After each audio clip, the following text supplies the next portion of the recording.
Hi friends, खाना तो हम सभी बनाते हैं, पर आप जानते हैं आपका कुकिंग मेथड डिसाइड करता है कि आप हरी सब्जियां भी खा रहे हैं, आप फ्रूट्स भी सब कुछ खा रहे हैं, तो लेकिन आपकी बॉडी में कुछ इम्प्रूव, कोई आपको फ़ायदा नहीं दिख रहा।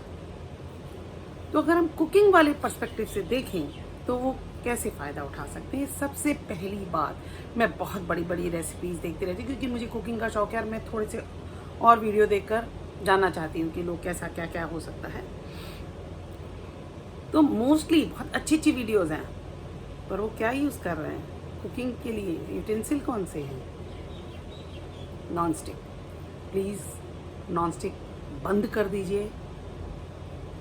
उसमें वो टेफ्लॉन जो है वो प्लास्टिक है, वो गर्म होकर आपके खाने को कैंसरस बनाता है, ठीक है।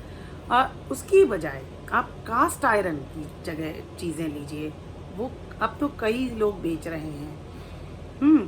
तो कास्ट आयरन की चीज़ें लीजिए जिसमें आप कुकिंग करिए। अगर आपको नॉन स्टिक जैसा चाहिए, स्टील भी आप अच्छे वाला लीजिए, हाँ।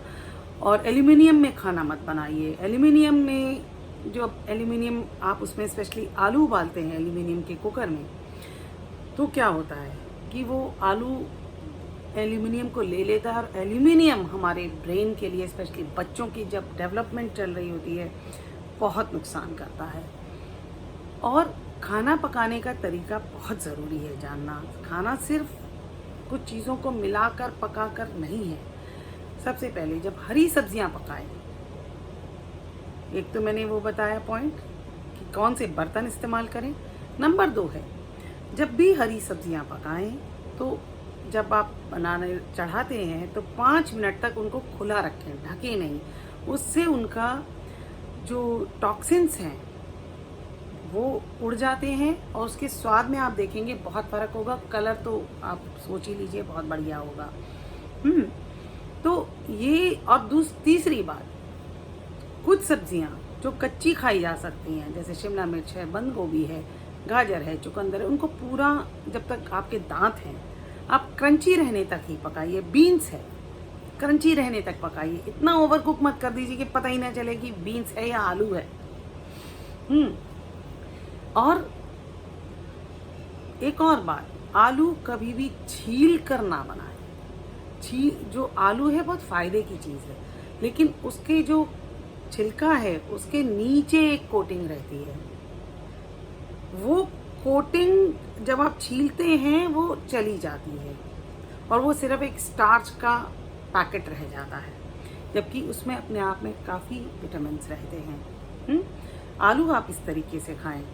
और एक चीज़ मैं बताना चाहूँगी कि हमेशा अपने तेल बदल बदल कर इस्तेमाल करें। 2-3 तरह के तेल।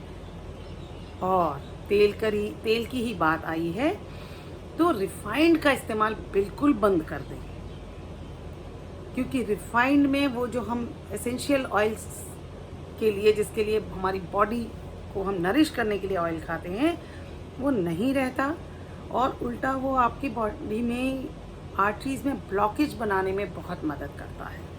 तो रिफाइंड बंद कीजिए। मूंगफली का तेल है, सरसों का तेल है, और लोग बोलते हैं ऑलिव ऑयल। मैं कहती हूँ कि सरसों का तेल is far more better than olive oil for Indians. एक तो आप बहुत महंगा लेते हैं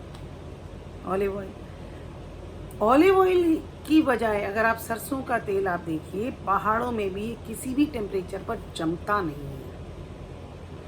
तो ऐसी चीज़ें खाएं जो आपकी बॉडी की ज़रूरत को पूरा करें।